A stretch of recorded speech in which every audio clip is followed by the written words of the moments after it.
everybody, and welcome to the Absolute Football Podcast. This time, it's Absolutely WSL, a show dedicated to all things women's football, from the Women's Super League to the Championship. And of course, I could not do this alone, so I brought some pals with me, our new fantastic team. First of all, we have a familiar face who some of you might have seen last week. But Chloe, how are you? I'm good. How are you? I'm really, really good, thank you. And if anybody did miss the show last week, who is it you support? I support Everton. Do with that what you will, but yeah, I'm Everton fan. Oh, love it, love it. Just before we introduce the other guys as well, Johnny's in the chat. Hello, Johnny. Hope you're okay. And Chris, as usual. Afternoon, all. Another WSL episode. Looking forward to this. I'm looking forward to it as well because I don't have to rant and rave about my football team. I can just be chilled, enjoy WSL chat. So I'm really excited. But we've also got as well Freya. How are you? Hello. Yeah, really good, thank you. I'm really excited. And who is it you support as well? As you can see. So I'm from the Northeast originally, so grew up supporting Sunderland, but I went to university in Birmingham, so I kind of joined the Villa family. So I'm dual support. Love that. And last but not least, Danny, a familiar face for anyone who's seen the Absolute Lower League show as well. How are you and what football team do you support? I'm good. People see my familiar face, they might switch off, so I'm sorry about that. But I am Northampton Town fan, both men and women. Women are in the FA Women's National League Division 1 North, so a few tiers down the pyramid, but loving supporting them. Got a season ticket this year, the first time they've done season tickets. So yeah, it's exciting. It's good. I'm excited for this as well. I know. It's all good.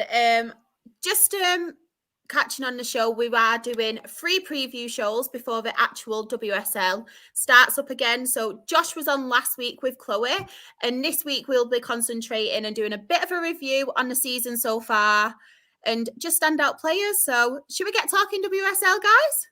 Let's go. So we'll bring up the table. So should we start from the top or should we start from the bottom, do you reckon? Ooh. I'll let you decide. Oh, it's a tough choice. Should we start from the top? Let's go from the top, I think, yeah. I'll go for top.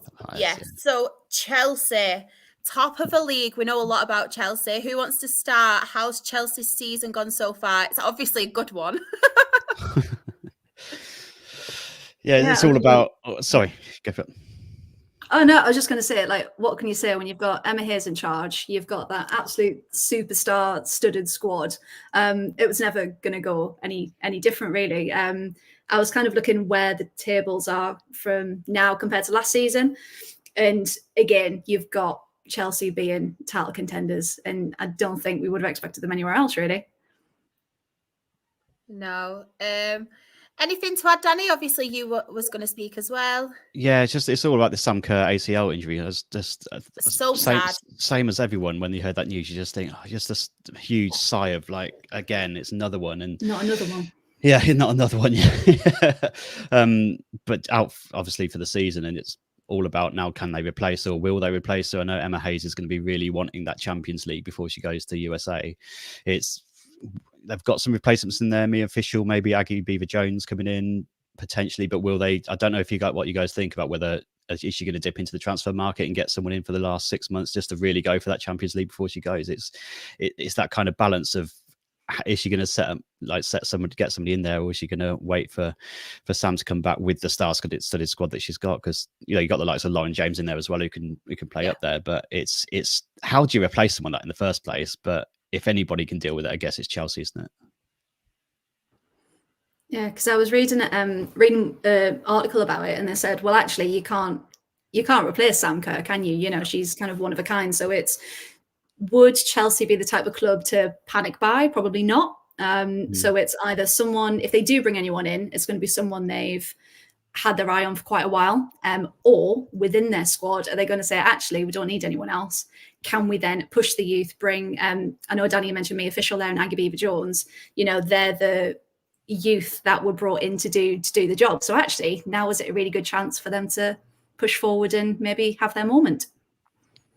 Yeah, I'm really interested to see if Emma does trust them in like the big games in the Champions League, the big games in the WSL, whether she throws them in there. Because I mean, Aggie Beaver-Jones is one of the top scorers in the league already, having just come off the bench. And that kind of shows what Chelsea are. You can throw someone up there, they'll score goals in this team if you're the centre forward. So it'll be, I'm really, really interested to see how they're doing, but just gutted for Sam Kerr as well. And obviously that's going to have a massive impact on, I assume she'll be out the Olympics as well, which is gutting.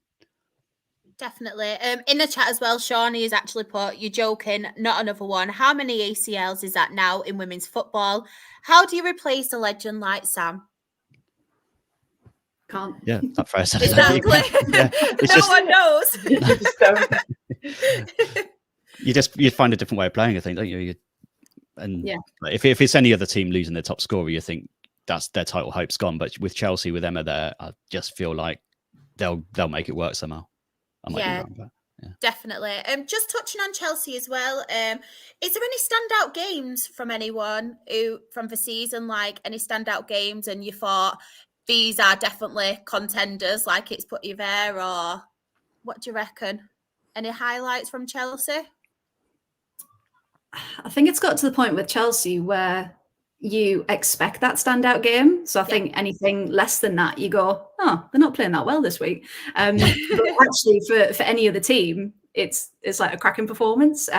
Because when you're asking that, I was like, no, actually, nothing stood out. I know they've had a few games against Villa where they were got completely slaughtered. But it's again, it's what you expect from Chelsea, isn't it? That those big margins, those goal scorers. So yeah, don't know what you guys think. Yeah, it's more what happens when they lose, isn't it? They lost 4-1 to Arsenal a couple of weeks before the break, and that's when you stand up and take notice. And you think, "What on earth happened there? What went wrong?" It's when they're not perfect. It's what's happened, and have someone found like a chink in their armor. I don't know, and it's going to be.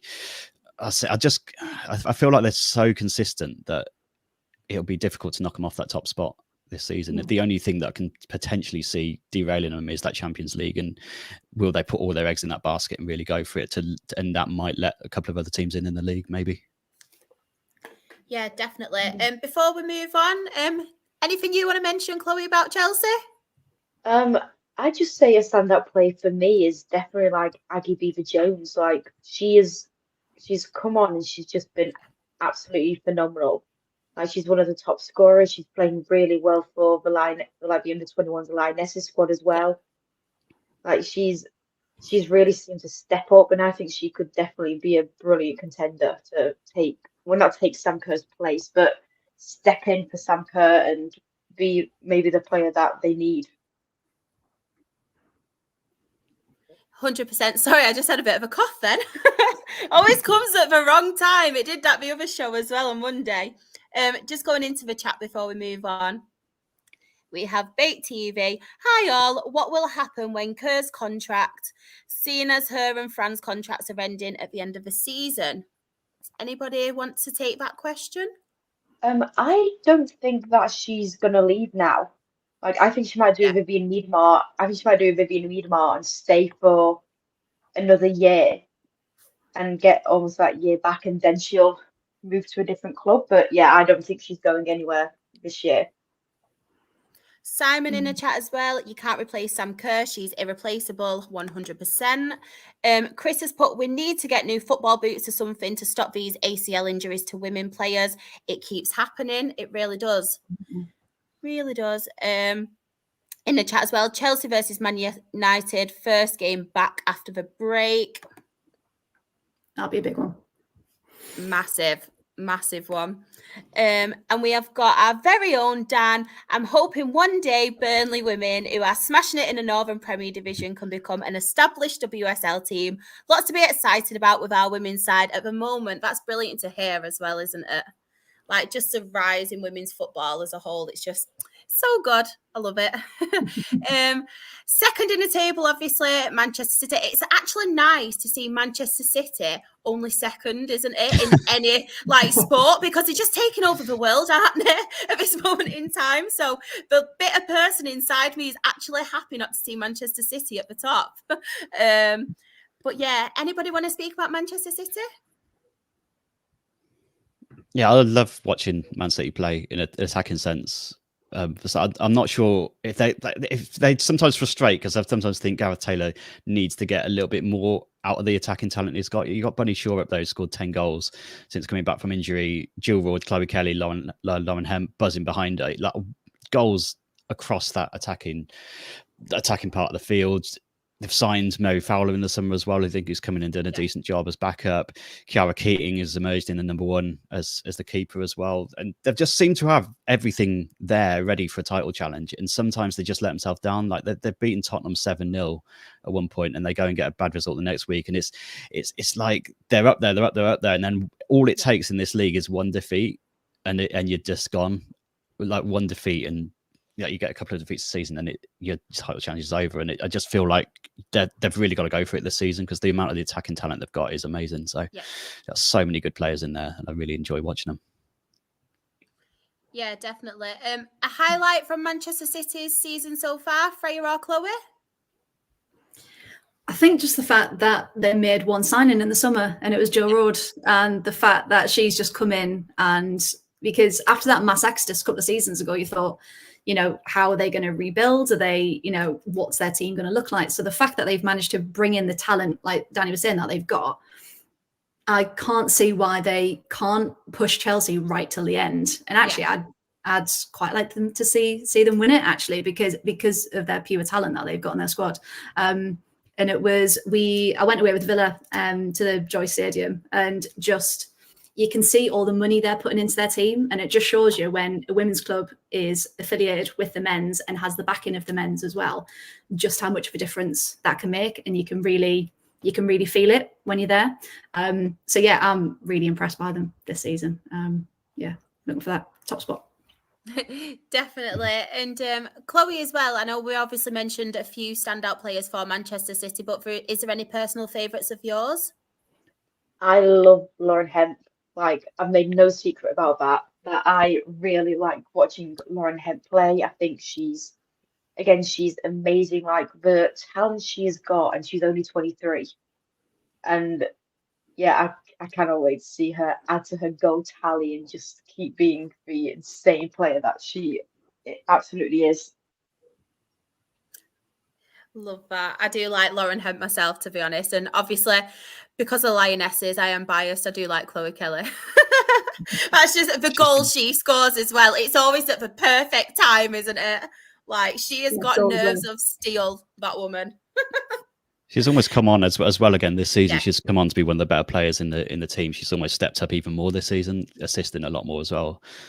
Really great to watch. And again, like with Bunny Shaw, Chloe Kelly, Lauren Hemp, Jill Roord, it's just a mad attack, and it's so insane. And so it's good as well, isn't it? Like, obviously we mentioned Chelsea, but to have a team like Manchester City, you could also push them. Obviously, at this stage as well, and we're going on about the Kerr injury, but with obviously Hayes at Chelsea, and we mentioned before, like, they're brilliant. They've been playing some really good stuff, but it is good to have someone contending and pushing them, isn't it, as well? Like Manchester City, they play some brilliant stuff. We'll just go to the chat as well. We've got some questions. This one's for you, Danny, off Johnny. Oh, personal. I know, it's especially for you. What do you think of Jill Roord? Jill Roord, love her as a player. Works off Bunny Shaw really well. Obviously, she's done amazing for Netherlands as well. Always really enjoyed her as a player. She's quite physical as well. So yeah, she picks up these pockets of space in the box and just nips in, and she'll find the space to score a goal. And yeah, really like her as a player. Yeah. Again, just part of that great attack. There you go, Johnny. Question Any answered. personal questions? Happy to take. I know. I love it. In the chat as well, Bake TV, Lauren Hemp's contract at Manchester City is ending at the end of the season. She could well be off in the summer. That would be a blow. What do we think about that? Do we reckon she will be off? Is there anyone interested? I think because she's still so young, there's so much she could learn from going abroad. Like, we've seen so many players, like Georgia Stanway, for example, going over to Germany. Like, she was brilliant before, but it's just completely upped her game because there's that discipline and those standards. So I think she's completely underrated, Lauren Hemp. When all these awards lists come out, she's more often than not excluded from them. And you think she's such a brilliant player. Why not expand that pool now when she can still learn and grow and go for it, while she's still at the forefront of people's minds, really. So I'd love her to go for it, but also I don't want to lose her from the WSL as well. So it's a bit of a hard one. Definitely. In the chat as well, there's a lot of talk about other Manchester City players. Do you think Manchester City will have a clear out? Do you think some will leave and potentially go abroad? There's a few names being mentioned in the chat. I think Ellie Roebuck could go because I don't understand what's happened with her, because she went from being City's number one, England's number one, to just nothing. Like, she's just been dropped. Nobody's saying anything. Like, we don't know if it's an injury, if it's personal. Like, nothing has been said about her at all, but she's just suddenly been dropped. And so I think she might go somewhere where she can play. Yeah, I think we might see a knock-on effect if Mary Earps does go this month from Man United. Yes. It's an easy move across the city, right? It would make the most sense. But we'll see. Moving on as well, we have got Arsenal, who are third on 22 points. Chloe, what do you think about Arsenal? I think Arsenal have had a pretty rocky start of the season. Like, they lost on the opening day to Liverpool. They've lost a couple of games that they could have won. They've got players coming back from the long-term ACL injuries. Like, they've got Beth Mead back now. They've got Vivian Miedemar back. They've signed superstar players like Chloe Lacasse. They've got Sabrina D'Angelo in the goals. Like, they have potential to maybe break into the Champions League spots again. And they've got Kate McCabe as well. Like, Kate McCabe, she is probably one of my favorite players in the WSL. Yeah. She's such like, or Katie McCard, as she's also known as. She's been proper good for them this year, and I've just enjoyed watching them. I think that they could potentially finish third or even second again, like with the players coming back. Like, we've got Leah Williamson expected back in February as well. That'll be absolutely incredible for her coming back, not just for Arsenal, but also for England as well. And I think that this is the improvement now. They've had Christmas, and now now we're just gonna go up.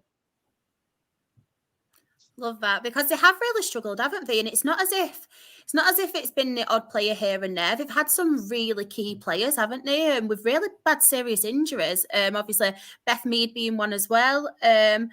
But doing really well considering the injuries that they have had. Any standout players for you, Freya? Who's your favourite player at Arsenal? My favourite player is Lena Hurtig, because I followed her at Juventus and then followed her over. But she hasn't had the best start at Arsenal, to be honest. No. Hardly any minutes, constantly playing for injury. I think that's more of a personal favourite rather than on quality. But I mean, you look at that Arsenal squad and you just think, how much talent can you have? I mean, again, like Chelsea, and you just think, compared to where they were. So I was doing a bit of stats before. So they're only a couple of points behind where they were this time last season. And in the end, it was only that couple of points that made the difference. Same for Chelsea. So it's about that consistency that we were talking about earlier, because like we said, they, completely smashed Chelsea, but then they lost to Spurs the week after. And, that was a massive, like, what's just happened? But in that turn, it's like, well, when we get onto Spurs, we'll talk about it, but how much they have grown as well, so they can compete. And it's how they get their wins from now on, and just make sure that they do win. Because again, just going back to Chelsea, like, they always find a way to win. So it's that mentality to make sure that they keep doing it. But I love Kim Little, to be honest, in midfield, just complete maestro. And yeah, can't wait to see her back, because I think she had a knock recently, didn't she? So she hasn't been playing as much, but yeah, get Kim Little back on the field, and just going back to the chat as well, we have got guess what, Viv's contract is ending at the end of the season, and apparently so is I had a mind block then. So is Leah Williamson. As you can see, I cannot see properly. I need to get my eyes checked, so that's why I'm so close to the screen. I do it in my other show as well, so I do apologise if I come up close. And so is Leah Williamson's, so it will be interesting to see what happens with them. What are people doing? Get it tied down to contracts. Crying out loud. I know. I was going to say, What's it's a all these lot out of of contracts? It's just going to be carnage in the summer. I mean, I'm here it's for it, a- but it's just what are you doing? Like, It's a especially lot of like key the players, yeah. We'll isn't come to it? another one probably in a minute, but yeah, madness. Anything you want to add on Arsenal, Danny? Before we... No, not really. No, I think it's all No? pretty much been mentioned. Glad to see Miedema back. Beth Yeah. Mead, obviously, amazing to see her back. But to have Miedema back for half a season, I feel like it's going to really kick them on. She's just a Rolls Royce of a player. I love her as a player. And the fact that they've kept in touch right to within like 3 points before Christmas without those players, you think when they come back and they start to click again, they probably could be one of the closest ones to Chelsea as well as City, I think. Yeah. Moving on, obviously, we have got in 4th spot. And to be honest, if I did have to pick a WSL team, I think these are my favourite, to be fair, because I just love Ella Toon. I think she's such a good character. But yeah, Manchester United, obviously, on 18 points. Danny, what do you think of Manchester United so far in their season? Yeah, it's been a little bit up and down. I think they had a bit of a stuttering start, maybe. But they've not quite kicked into gear just yet. They seem to have strikers like the Melvin Mallard who signed in the summer. They seem to have a few strikers that are just not quite finding it yet. Nikita Paris, top scorer with 8 at the minute, starting to come back into the England reckoning as well because of that. But the signings they made in the summer not quite clicked yet. They've got the Mary Earps thing going on in the background, which we're not sure whether she's going to stay or whether she's going to go, whether she's going to stay till the summer. Alessia Russo getting left, like leaving last summer. Again, another example of like what you're doing, why you're letting these contracts run out. So I feel like something's not quite right in the background at Man United, because like why would you let someone who's such a big player for you like Alessia Russo go to Arsenal, one of your main title rivals? Why would you let Mary Earps' contract run out / let her go? It all seems a little bit odd to me. So I think they're in a little bit of a transition this season, and I'm not sure they're going to keep up the pace, and questionable whether they're going to challenge top 3, I think, for me. They've had a lot of injuries as well, haven't they? As mentioned in the chat as well. Does anyone else want to add to Manchester United season so far? What do you think of Manchester United? A bit like Danny said, they're a bit up and down, aren't they? Yeah, they're just not clicking, are they? There's something not quite right, and whether it's like you said, whether it's tension behind the scenes, even though there was a source that said, regardless of what people are saying about Mary Earps, actually she's been really professional. She's still, giving her all in training, and there's a lot of issues with should Mark Skinner leave? Should he be out by this point? So I know there's a lot going on in United, and that will get through to the players no matter how much they try and tune it out. But yeah, like they brought in Jace. She was really, really good at Barcelona, but again, hasn't found her feet in the WSL. And some players, I know Lindsay, who I work with on the 115 yards, she always calls them like plug and play players. Like Jill Road came over straight away, instant impact. Yeah. Brilliant. And then you've got others that really take their time to get settled, which is fair enough. And I just think maybe they've lost too many points to be title contenders this season, but maybe they're preparing again to go again next year, maybe. But still definitely top 4-5, I think, for the end of the season. But yeah, I just don't think they've got enough magic this season that they did last time. No. Just going back to the chat as well, there's a lot of Manchester United talk. I am trying to keep up with the chat because there's a lot going on. So please bear with me, everyone. But yeah, the Football Diary podcast would love to see United with someone other than Mark Skinner in charge. He's dividing the fan base. Very much. Paul as well in the chat, the big problem with United is Mark Skinner, but Russo leaving is the best thing that could have happened for United. Do we agree with that? I'm not sure about that. Controversial. I don't know about Russo leaving being the best thing. She gave him that focal point, didn't she? And I don't think the replacements have quite clicked in yet. Maybe long term, I don't know. Yeah, Sam in the chat as well. He's our Manchester United fan. He has put everything behind the scenes at United is a mess. Contract management for the women's team has been awful. Completely agree with that one. I think this one's for you, Danny, from Charles. It's Frankie Boyle. I'm hoping it's not me. My beard's not that long yet, is it? Evening, Charles. And we have been unbelievably fortunate with the decisions going against us, like the second goal versus City. And then we have got more Manchester United chat. Paul again. They also need to get shots of Mary Earps now. Joyce is a good. What's that? Joyce is as good a goalie, and if Earps wasn't English, her season would have been questioned a lot more. Do we agree with that as well? You're very controversial today, Paul. I like it. And then in the chat as well. I love Zellum, but having her in midfield changes the way they attack. We want to see the shackles off. Just before we move on as well, Chloe, Manchester United, key players, we have mentioned a few, and obviously Mary Earps being one, but any personal favourites there or any standouts we haven't mentioned as such? Oh, it's got to be Mary Earps, isn't it? Yeah. Not only is she a great player, she's also a great person, like outside of football, like campaigning for getting the goalkeeper shirts available to buy. Like, it's just amazing. 'Cause, like, what other players have you seen do that? Like, not a lot. And the way that she's inspiring, like, young boys and girls to be goalkeepers, and yeah, the whole thing with Nike getting them to sell the keeper shirts is it's just incredible. And she won Sports Personality of the Year, which is a huge achievement, and the second time a Lioness has actually won it in 2 years, because Beth Mead got it last year. Yeah. So Mary Earps, I just think she's amazing. Completely agree. And just from that as well, just so many young girls as well from a Her Game 2 perspective who you see now in the goalkeeper kits and wanting to be the goalkeepers. And yeah, so good. She's a fantastic role model, isn't she, as well? Everything she's doing. Moving on now, Liverpool. Anybody want to take the stage and talk about Liverpool? Just a completely different team, aren't they, from last season? They've come out the blocks fighting, and let's have a check what I put. Yeah, they opened their season last year with a big win against a big team. They did it again. So Chelsea last season, I think it was Arsenal this season, and you just think if they can keep that, then they can definitely be what Villa were last season, really, like the best of the rest, as they call it. But considering they didn't really have that much of an identity, really, and you can really tell that they're really finding that.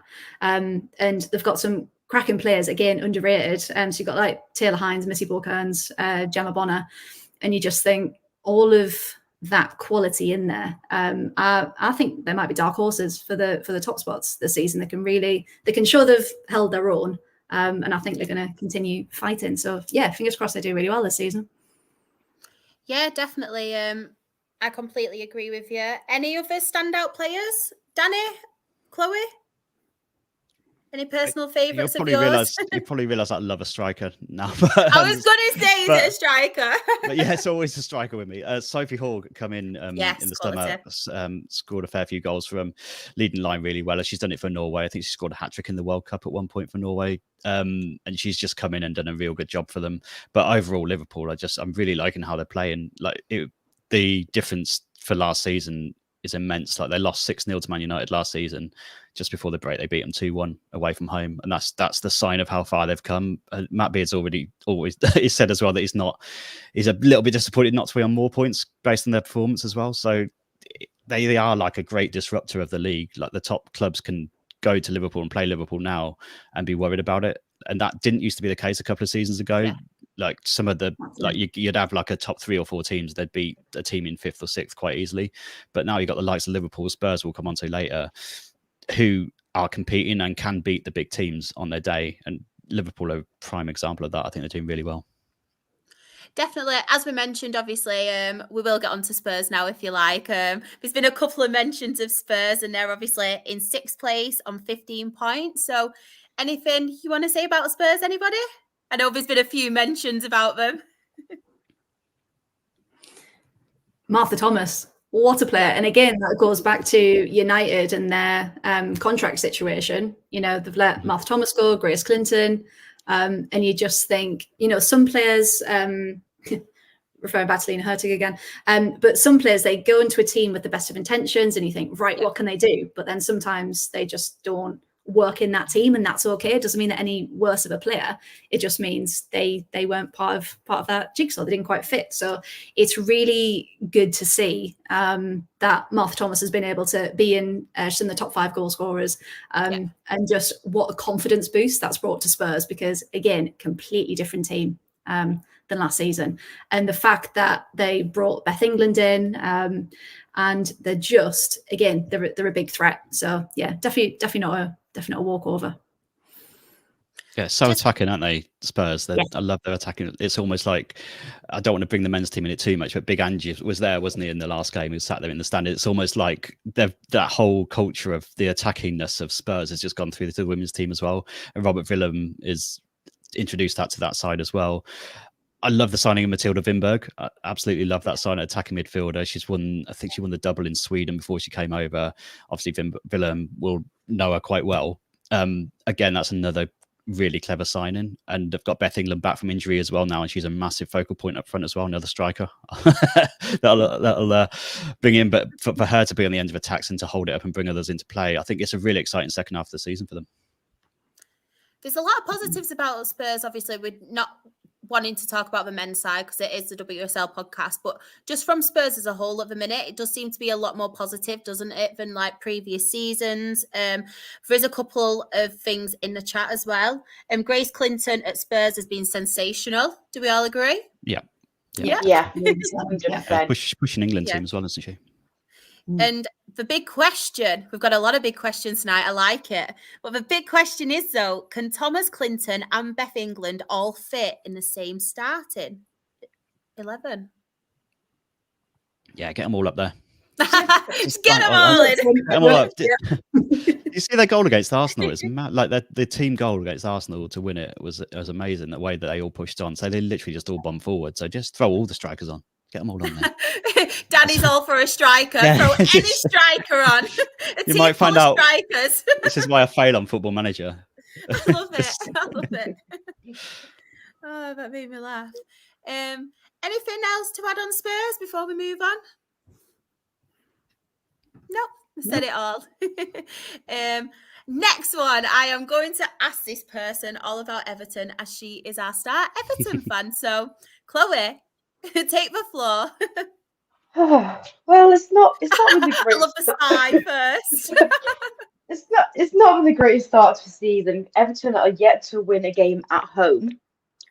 We've lost so many good players. We've lost Ricky Savecki, Nico Sorensen's now retired, Gabby George left in the summer, and now this morning it was announced that Natalie Bjorn has gone to Chelsea, which I'm absolutely devastated about because I'm a huge fan of Natalie and think that what she's done the start of this season, last season, was amazing. Like I felt she was such a good player, so I'm absolutely devastated she's gone.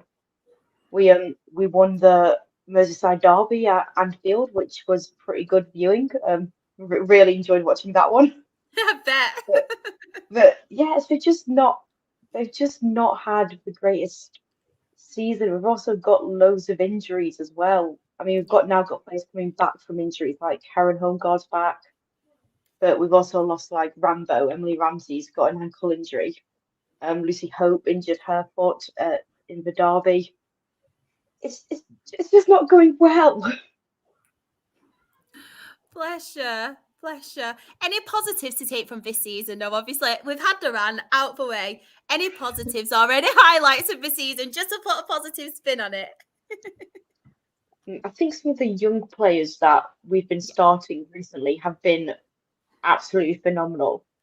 Like, I think when we did have Rambo playing, I thought she was pretty decent in goal, and I've liked her from her United days.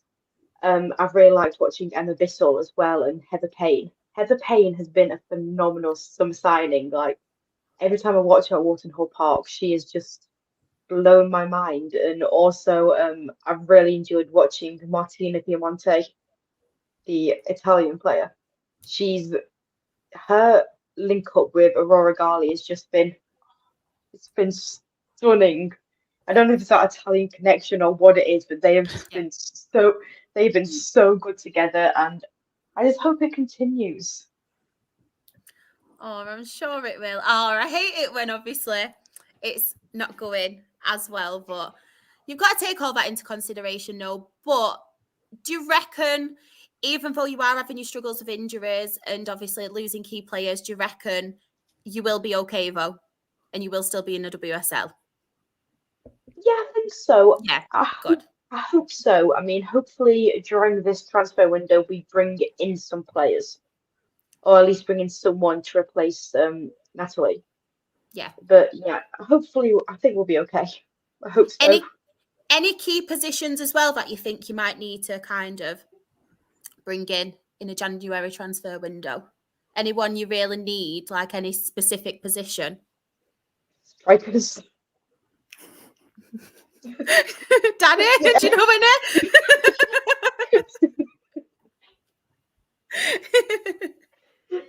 I think we need some more strikers. We only seem to be, we only seem to be playing one, and it's like, why are we playing? Do we not have any? Why are we just playing the one?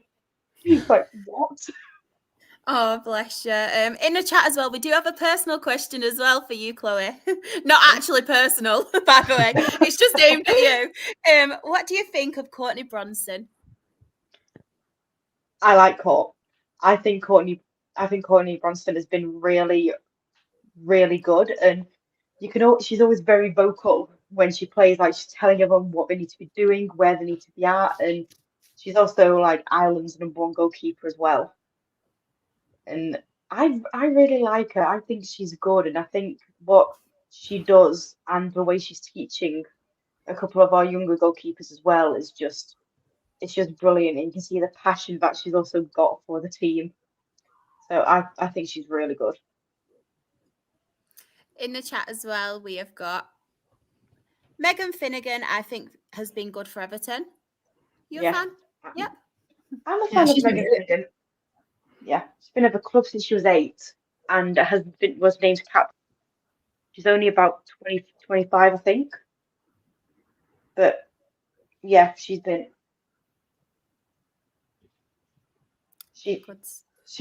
so good. Good stuff. She's scored some cracking headers as well, hasn't she? Some cracking goals, Meg Finnegan. Yeah. We've got our very own Claire as well. Where is Claire? She's here. She's here. She might be late, but she's here. We were actually talking about you off air as well, Claire. Nothing bad, though. Just about how everyone loves Where is Claire. We've got a lot of love for Claire in the chat as well. Chris in the chat. I see Gemma Granger has quit the Wales women's job to take over Norway's women's job. What do we think about that? Any opinion on that, guys, before we move on? Good move for her, to be fair. Yeah, I saw that. Yeah, it's really good. She gave a lot to the Welsh team from what the limited amount that I know. But yeah, so the fact that she's been able to get that and go for it, I think she's going to bring a lot. I really do. Moving on now, obviously in 8th place we have Leicester on 10 points. Anybody want to talk about Leicester? I'll leave it up to you guys. They started off like a house on fire, like going close to going down last season, but now they come back with I think it was 7 points for the first 3 games. Started really strongly, real surprise package. It settled down from a little bit now, but even to get off to a good start like that was amazing for them, and to set that tone. And Willie Kirk, I think, is doing a really good job there. That he's keeping him out of trouble, and I feel like he will for the rest of the season. It might be a little bit up and down, but compared to last season, they're really kicking on, and I think they're showing a little bit more. That they're not just going to sit back and defend this season. They're going to try and go for it a little bit more, and they've had some really good performances. It fell apart a little bit against Arsenal. I think they were 2-0 up against Arsenal at half time and lost 6-2. But overall, I think it's been a really good season for them, especially kicking on. That's what you want after a relegation battle, isn't it? Just to try and push on a little bit, and they've seemed to have done that. 100%. Paul in the chat as well is put, Leicester are full of underrated players. Shannon O'Brien is a future England international. Do we agree with that? Yeah, 100%. Yeah, I can't even, I'm really bad at pronouncing names, by the way, so please bear with me. My accent doesn't help as well, because I'm so common. Just, is it Rantala? Yeah, Rantala. We'll go with that. Superb. And Lena Petterman is one of the best strikers in the WSL. They're a team to watch. They have got some good players. Anybody else want to add anything about Leicester before we move on? They're doing much better. Exactly what Yeah. Danny said. I think Leicester is still one of those teams where the team itself and the actual players, like came up in that comment, so underrated. Because I think if you said to most people, can you name 2 Leicester players, they'd really struggle, just because they don't get that that promotion, that media time. So I think there's a lot they've definitely built from last season, and I'm really looking forward to where they finish. So yeah, definite strong mid-table. I don't think they're going to be in a relegation battle this season. I don't think. No. Obviously, as well, I will ask you, Freya, about Aston Villa. They are sitting 9th with 9 points. I will let you have your say. Feel free to have a rant if you want a rant. It's like football therapy on this podcast. I used to my many a rant, so please feel free. But yeah, the floor is yours. It's been really hard. A bit like Everton. We finished the season so high, highest finish ever, and there was so much talk around what Villa can do now. What's the next step? Where they're going to go? We've got Rachel Daly, Kenza Darley, Kirsty Hansen. We've got all these fantastic players, and then the season started, and we'd had a bit of a mass exodus. So we let go Remy Allen, fantastic captain, Risha Littlejohn, who would have been, and because we know she's a brilliant personality, kind of behind the scenes. And you just think something must have shifted in that dynamic, because the team that came out, not necessarily in the first match, because we just lost to United in that first match, 3-2, would have been happy with the point, the way they played. They were phenomenal. And then it just kind of seemed to peter off. And then we lost Kirsty Hansen for that 3-match ban for that red card. So then that comes up with issues for consistent refereeing across the game, which is a completely different podcast. And then Kenza came back injured, and there just seemed to be one thing after the other, this domino effect, and nothing seemed to work. And then we went through is Carla Ward the right person for the job? And we kind of all came together as a fan base and said, no, Carla Ward is the right person. We need her in charge. We back her 100%. We started kind of talking about the Carla Ward magic. You know, she's been able to attract all of these players. And even in all of the socials, everyone was coming out and saying, we're behind Carla, to really get that message across. And I just think we've just had a really unfortunate start. There was so much pressure to be brilliant, to be contenders. And in some matches, we've really shown that. I mean, we went away to the Emirates and we were winning, and then they added on 12 minutes of extra time. It's just like, why would you do that? So for those, 75 minutes, I think it was, we were in the lead and it was great. Maz Pacheco, by the way, absolute superstar. She needs an England call up at some point. She's brilliant. But yeah, it's not the season start we would have wanted. Unfortunately, we did have Arsenal, Man United, City, Chelsea all in one block. The international breaks really didn't help. It seemed like we'd just come back. We played a few off again, on again, and you can't get any rhythm. But looking at, again, compared to where we were last season at this point, we're only a couple of points off. So we've got, it was announced the other day, we've got Noelle Moritz from Arsenal. I've just signed her, fantastic right back. So the Carla Ward magic is still there. The fans are firmly still there back in the team. So it's just, okay, we saw the shift after Christmas last season.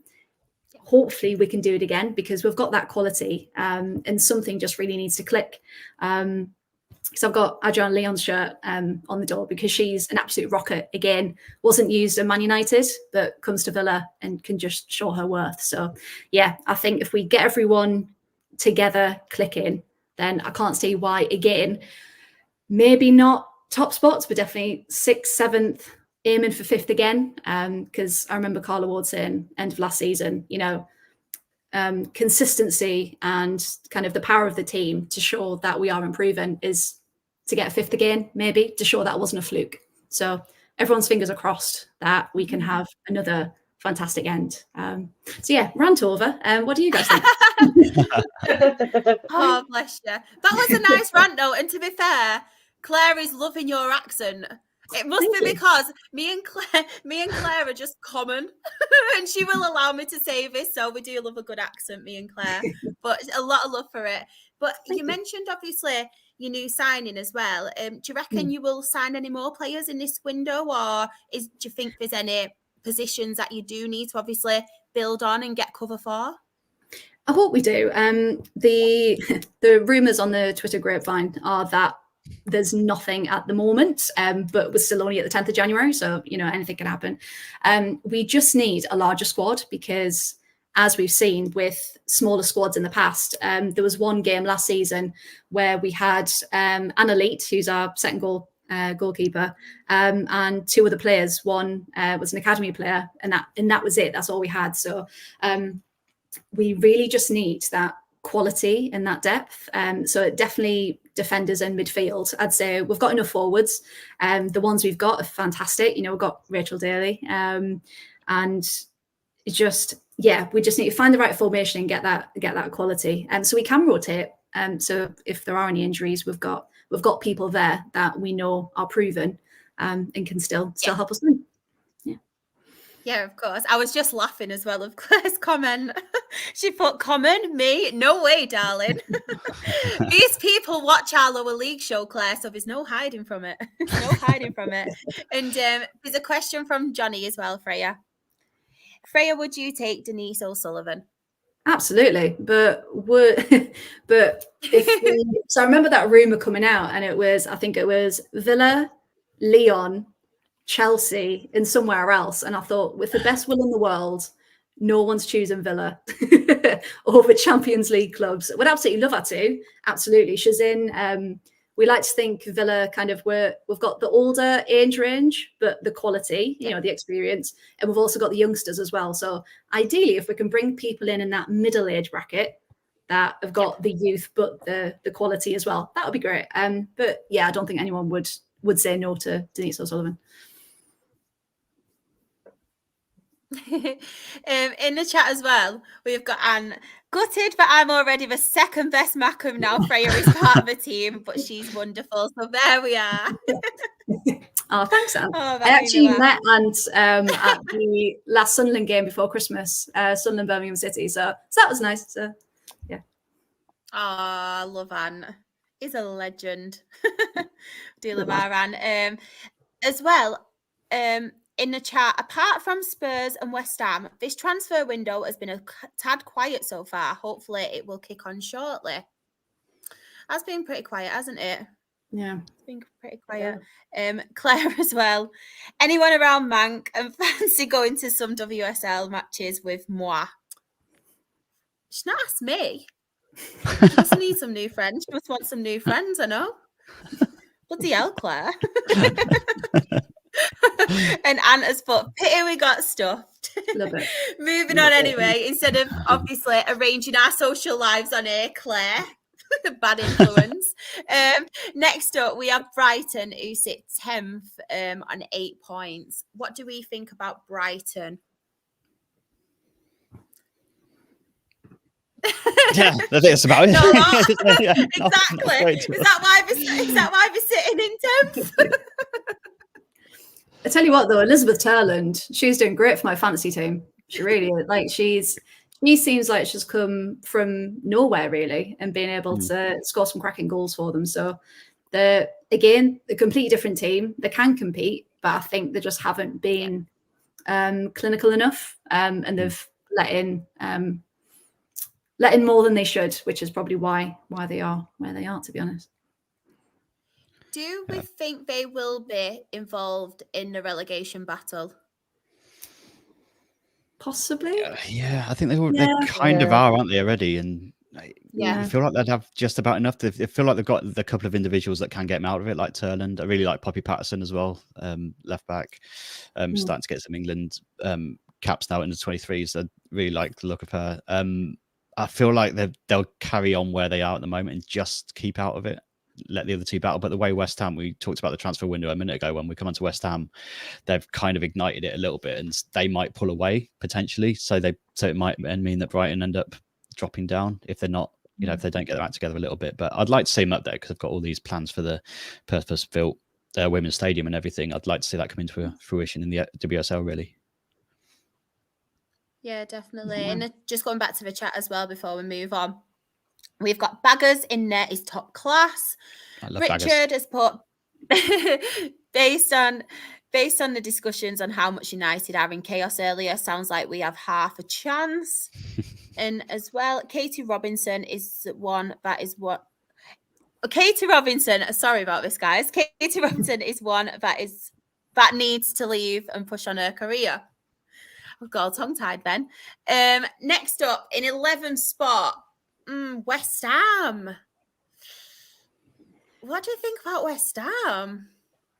I mean, West Ham have just made two absolutely phenomenal signings in Katrina Gorry and Christy Mewis.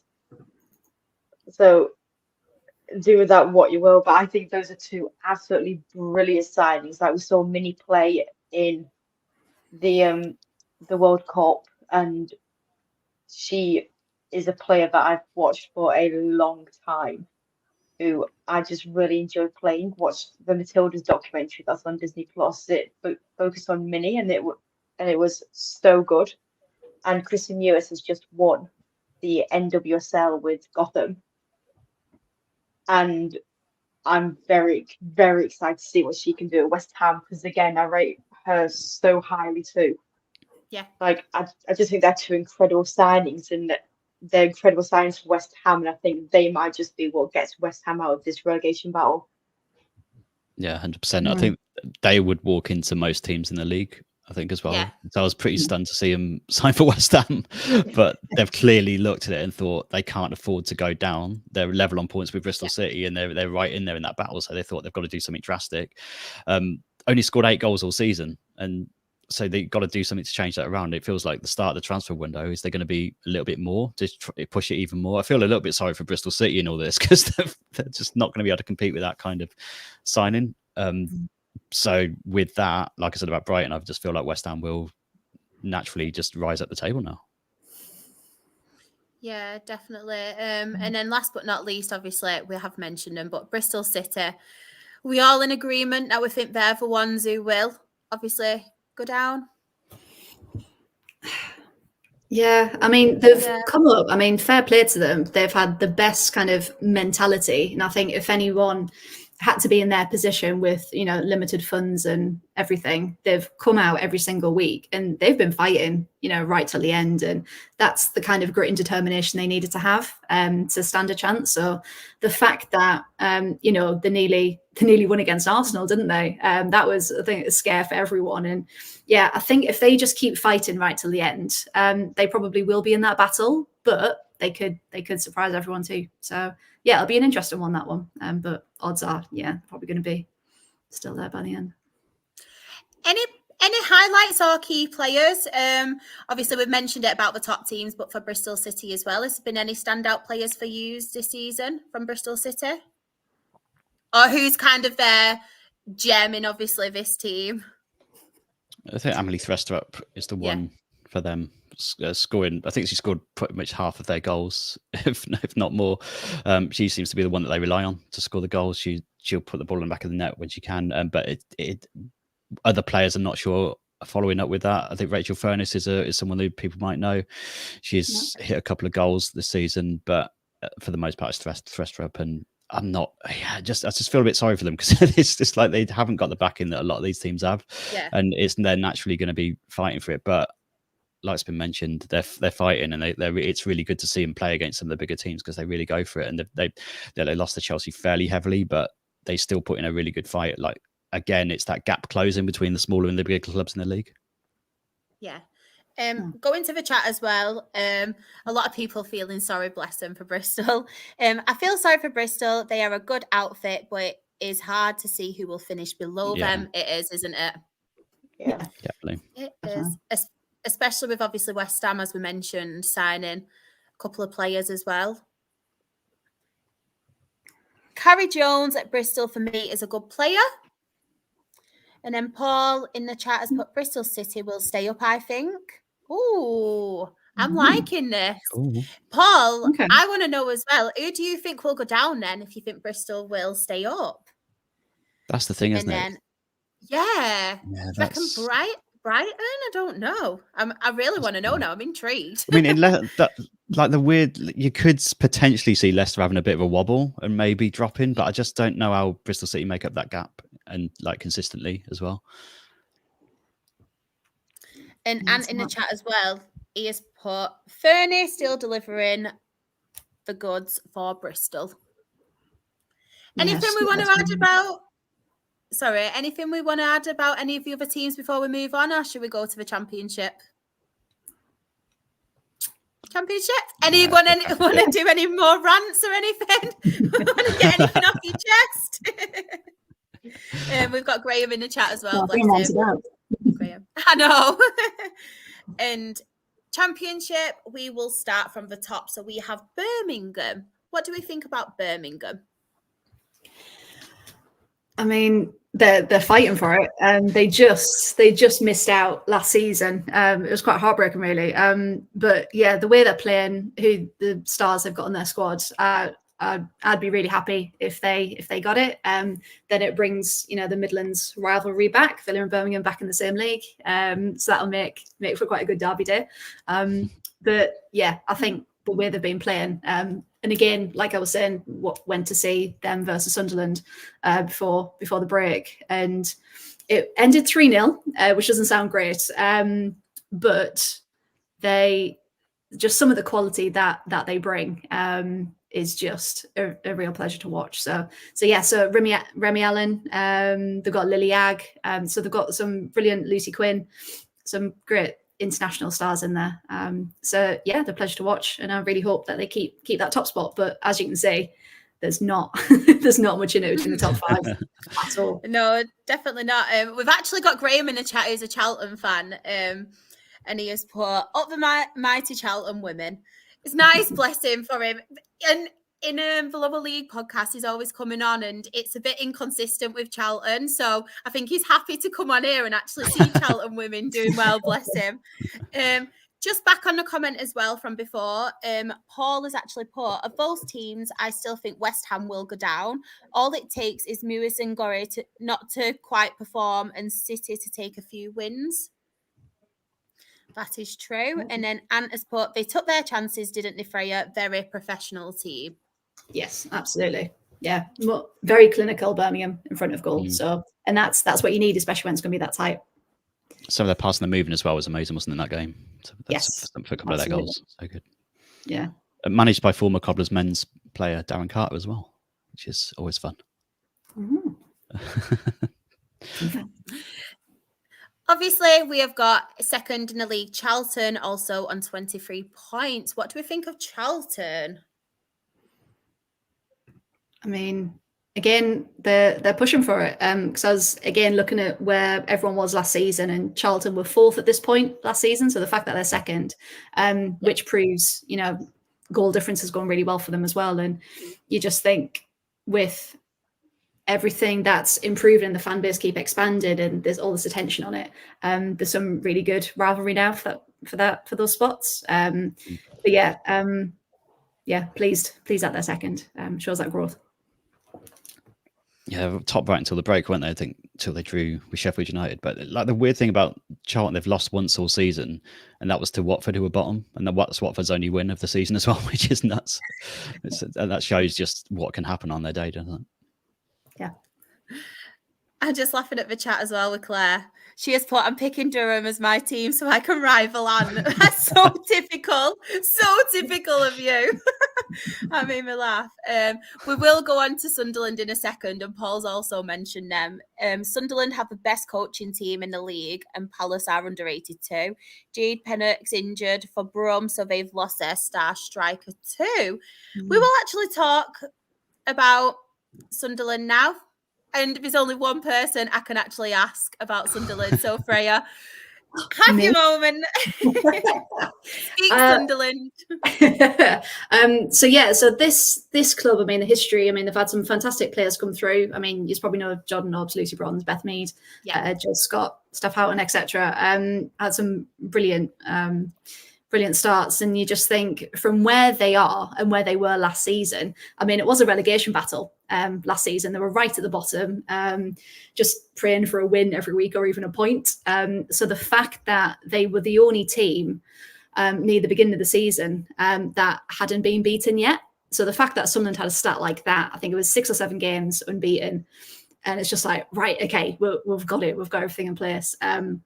And again, looking at points compared to last season, they only had 18 points in the whole of last season. So the fact that they've got 22 already is just phenomenal. And I think that really shows, again, that investment. They've actually got the University of Sunderland sponsoring their shirts. So it's kind of all the steps that have been taken. And again, the comments like the coaching staff that's in place and just the belief that they've got. I mean, when back to that match me and Ant went to, attendance was about 400.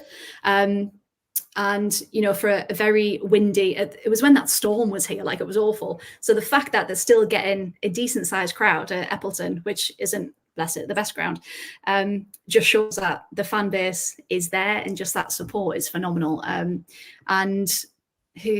what else can I say? I'm just too excited.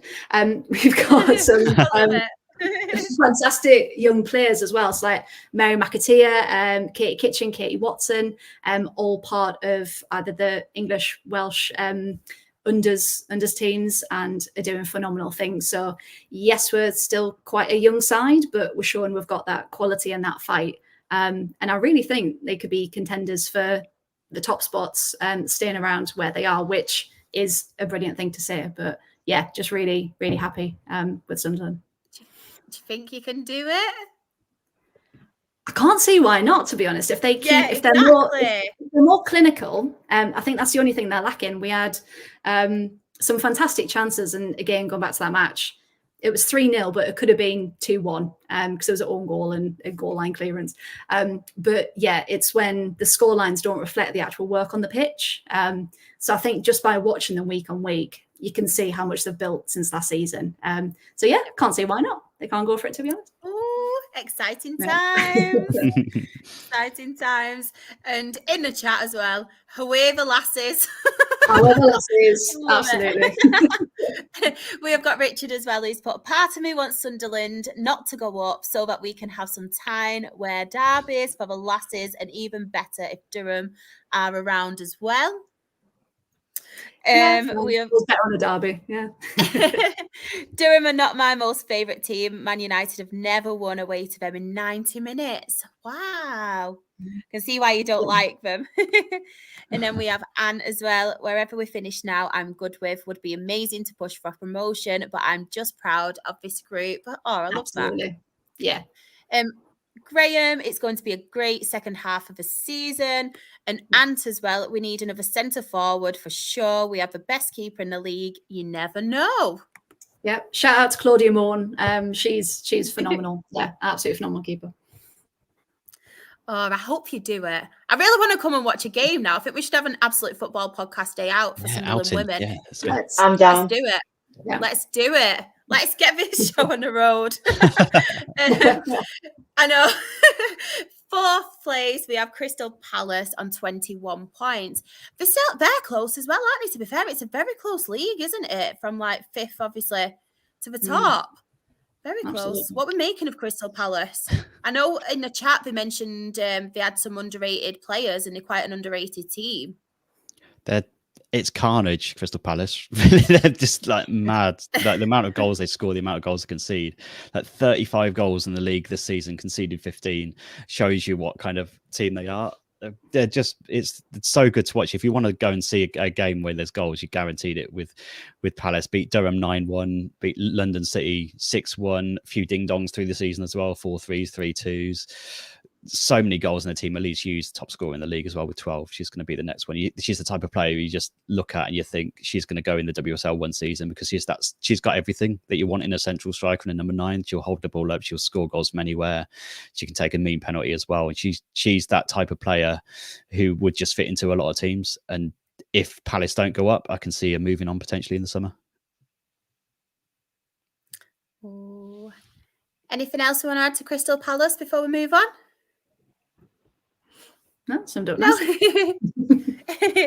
Southampton, we have got also on 21 points. They sit in 5th. What do we make of Southampton?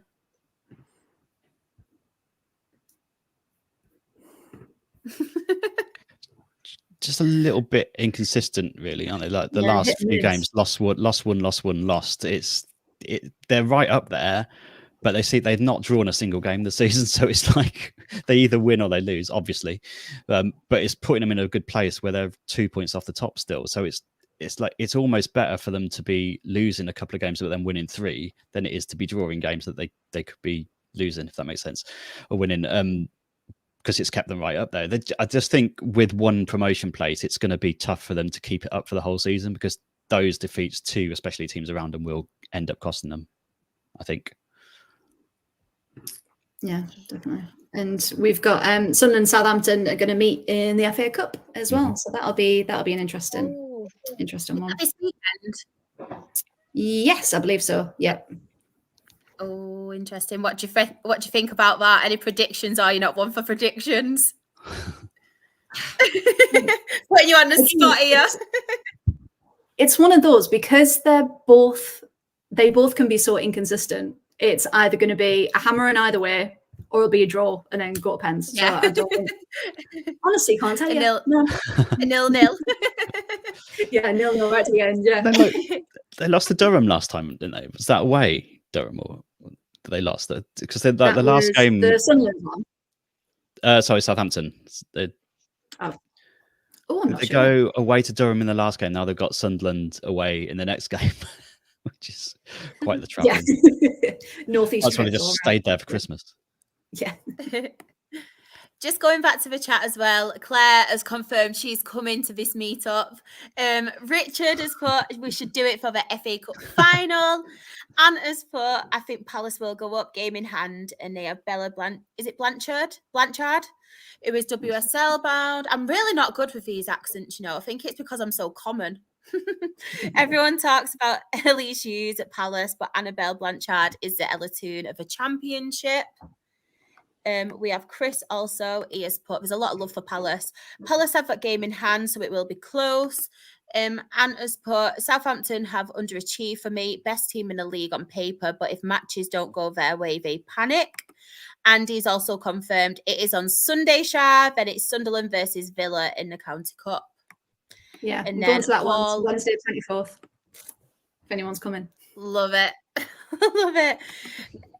Paul has put Southampton have the most expensive budget, higher than some WSL teams, but they've not spent it brilliantly. Kayla Rendell is an amazing young goalkeeper, though. And has also put, yes, Southampton lost to Durham last game. And Sam has put, where is the best WSL or championship chippy?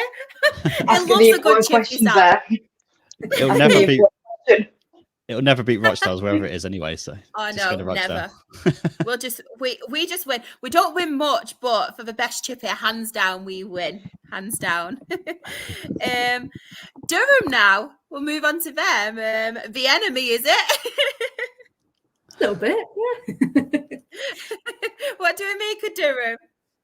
I'll tell you what, though, they've got a really strong squad. When they came down to Villa for the Conti Cup, Villa didn't put their kind of stars out for the first half, but they held us to 0-0 for the first half. And I thought at one point, oh, we're going to concede here. We could lose this because they were so strong.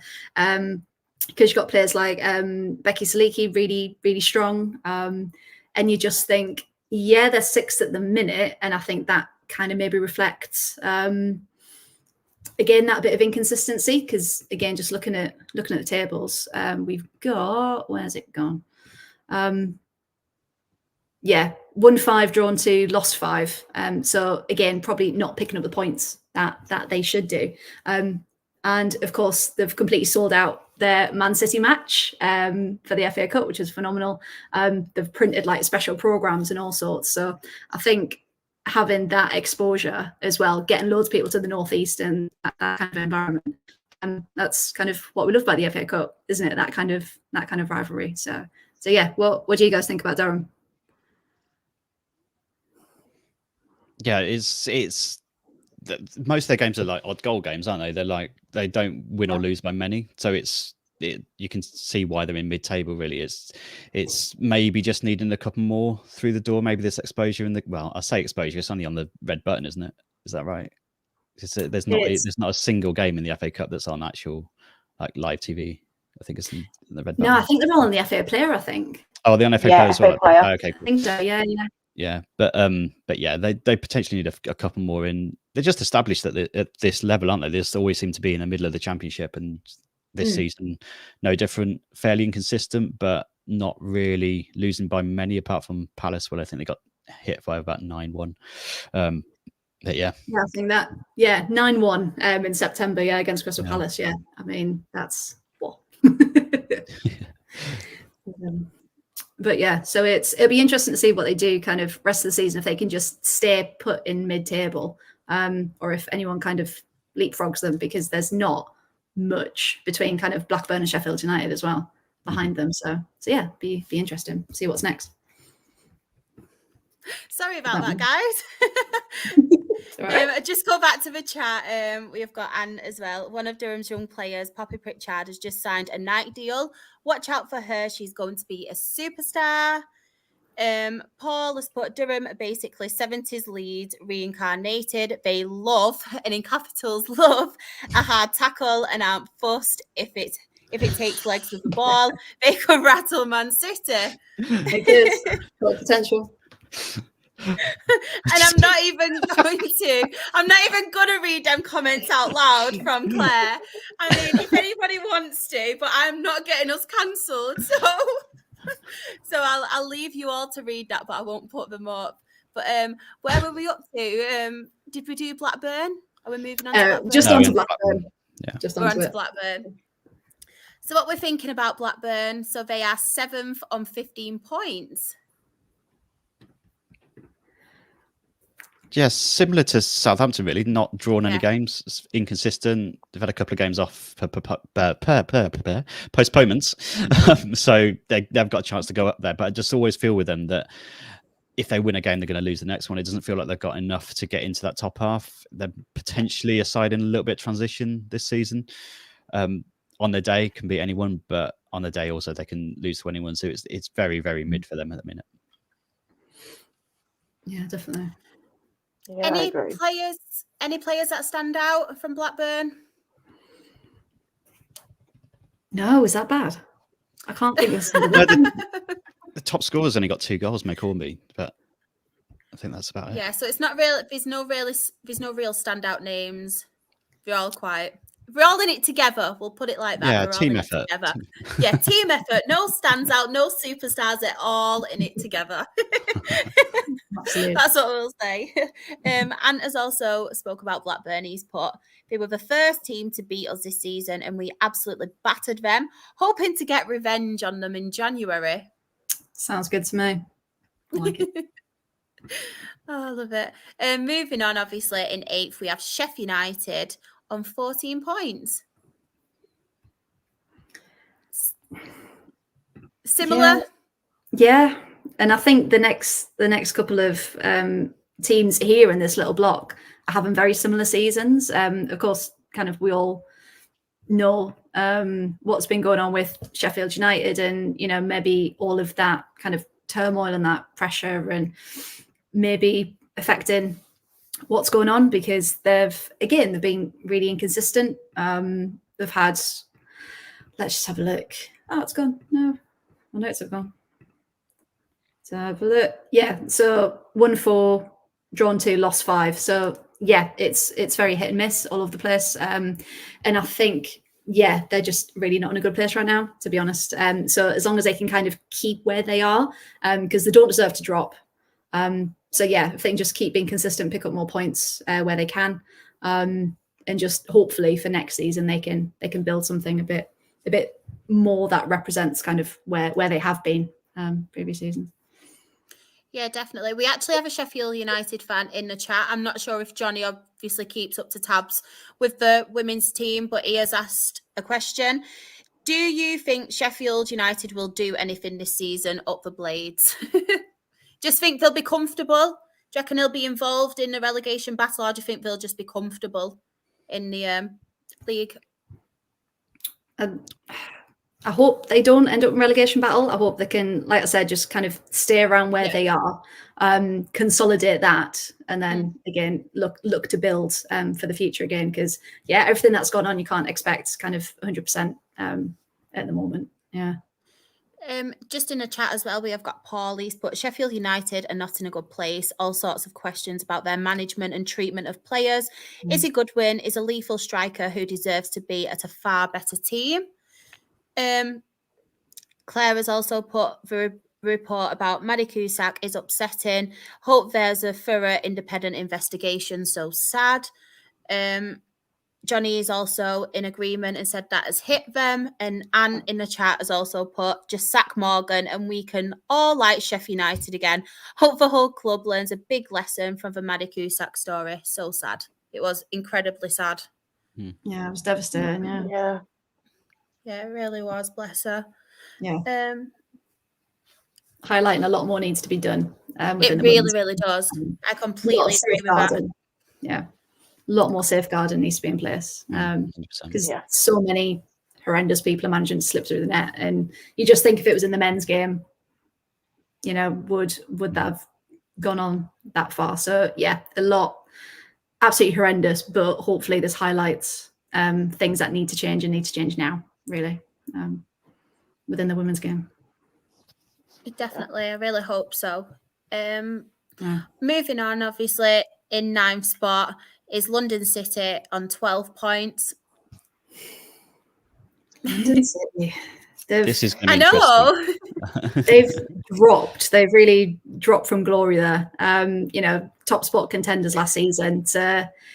I mean, really, that's nearly relegation battle, isn't it? It's really dangerous territory that they're in now. And again, the inherited Bruce Littlejohn from Villa, and you just think Dan Carter as well, and you just think they could be really good. Like, I don't quite know. I don't know if anyone knows a bit more than me, kind of what's happened since last season, but yeah, something's not right. I think they've got they've just had a takeover, haven't they? Is that Michelle Kang? Michelle Kang's taken over.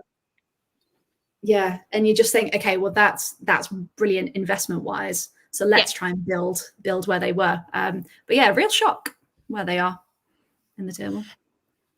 Just mentioning about them and the takeover, Paul's actually put in the chat. London City have a billionaire owner now with Michelle Kang, owner of Lyon, and some very good players, but their stadium is a ghost town. Average crowd is about 100. Very weird atmosphere down there. Very weird atmosphere. And as also put, this did make me laugh a little bit. Don't worry if none of you know nothing about London City. Nobody knows anything about them. That did make me laugh, to be fair. Aled has put, don't London City play at Barnett's ground? I don't know. I'll actually tell you a funny story. I fell asleep at Barnett's ground, stood up during a football match. Stood up.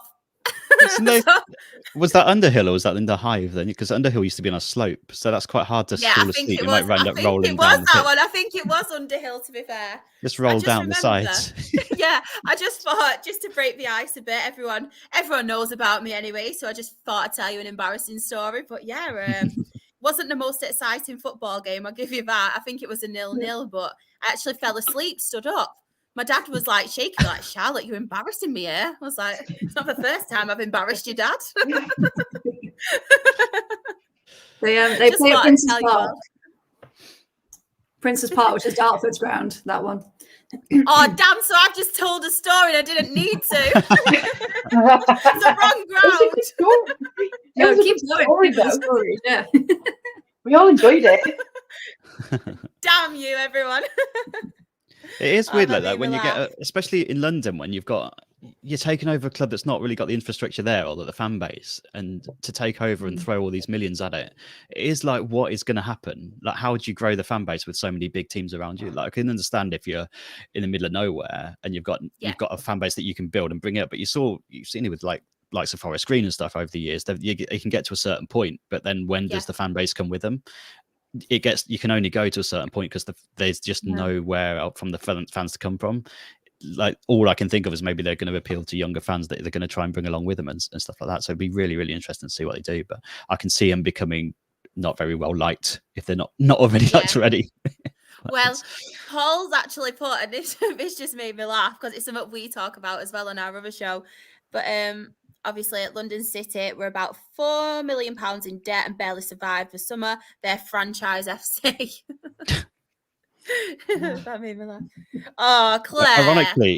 Ironically, they're playing Moneyfields in the FA Cup as well on Saturday, which is quite funny. Yeah, that'll be an interesting one. Yeah, because Moneyfields are going for it. They're, I can see an upset there, to be honest.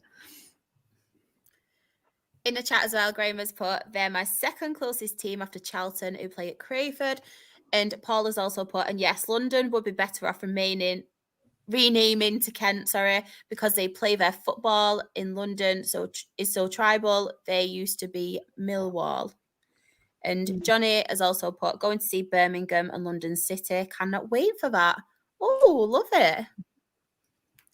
Love it. You'll have to tell us about that, Johnny, as well. Definitely interested. You'll have to try and do a little vlog or something so we can see it. That'd be cool. That'd be really cool. Moving on as well, in 10th spot, we have Reading on 11 points.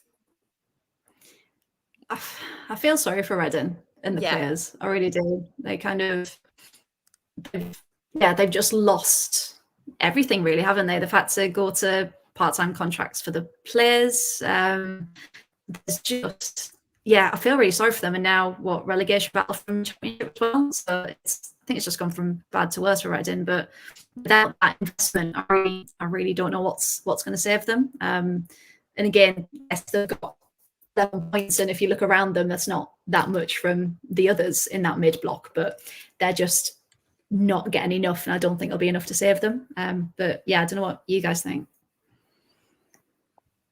Any other thoughts on Reading? Yeah, unfortunately, it's not really a surprise that they're doing so badly with Dai Young still in charge in the whole club.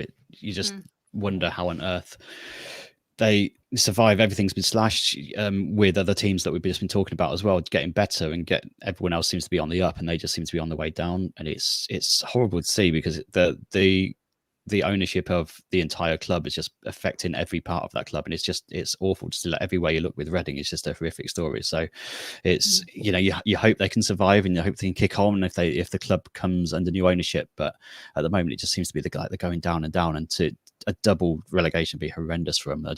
For their sake, for everyone's sake, really supporting them. You just hope that they can have a success story this season which would be them staying up. It's so sad. It really is sad. I feel like we talk about things going on with Reading quite a lot, don't we, just as a whole, and it is really sad to see. Yes. A shout out on the other side of things as well. Moving on. They've got, sorry. No, it's fine. Oh no, so I was just going to shout out Wolves, who they play in the FA Cup this week. So we've had a couple of good chats with the Wolves women's podcast over the years. I feel like there could be an upset there in the FA Cup. Wolves are a really good side, so shout out to them as well. Obviously, moving on now, we are coming to a relegation, which is sad times. 11th place, we have Lewis on 7 points. I just want the best for Lewis. I really do. I just love everything, like the values and everything about that club. It just sounded like you had a son that had gone off the tracks then. I know, the best for Lewis. Aww. Just want the best for them. You just think, but like, everything they stand for, everything they are as a club, like that's what this women's game is all about. And you just, if football was based on that, that would be great. But they just need to start picking up the points that go with it. That would be brilliant. So I'm really sad to see Lewis in that position.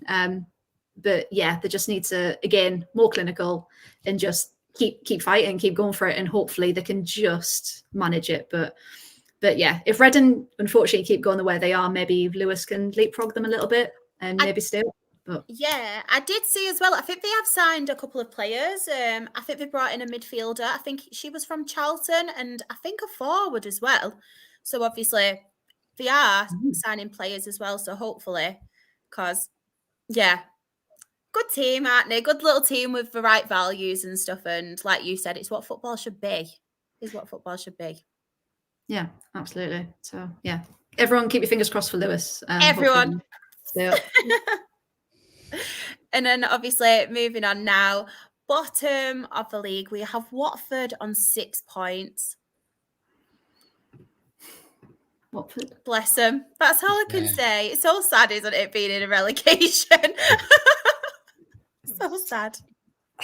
At the end of the season, they signed some Arsenal Academy prospects. So Michelle Adjuman and completely forgot the other girls' names. I do apologise. And you like with her skill, she's brilliant. I watched some highlights earlier today, and but then you think one person's not enough. You need the whole team. You need the whole package. And yeah, I just think unfortunately they just maybe don't have enough this season to keep up. But yeah, some moments of brilliance, but yeah, not enough, I don't think.